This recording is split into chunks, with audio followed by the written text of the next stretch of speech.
So just previously in Blender, I created a randomly generated set of hills.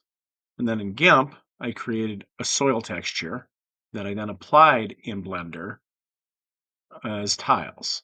And while I'm at it, I thought maybe I should make some grass as well. So let's just take a stab at that really quickly. So I'm going to create a new project. I will set it at 512 by 512. I'm going to pick a green color, darken it up a little bit. And we will just go ahead and apply that with the paint bucket tool. Next, I'm going to go up to filters and I'm going to go to noise and I'm going to try the HSV noise. And let's play with the settings a little bit. So I'll take value up a little bit so that we get a lot of the speckled behavior.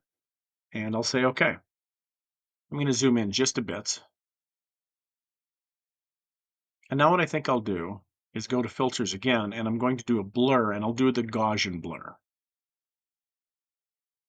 And that's probably a little too blurry. I think I'm going to take this down to right around 1.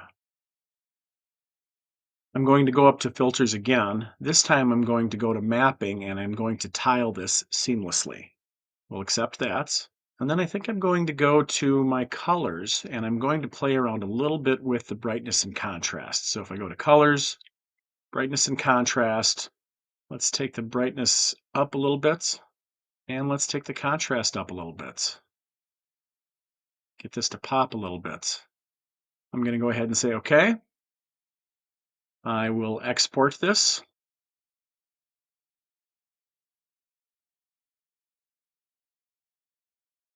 And we'll give that a try on our Blender model and see how it looks. So if I go into Blender and we change this from the soil to the grass texture, that's what we get.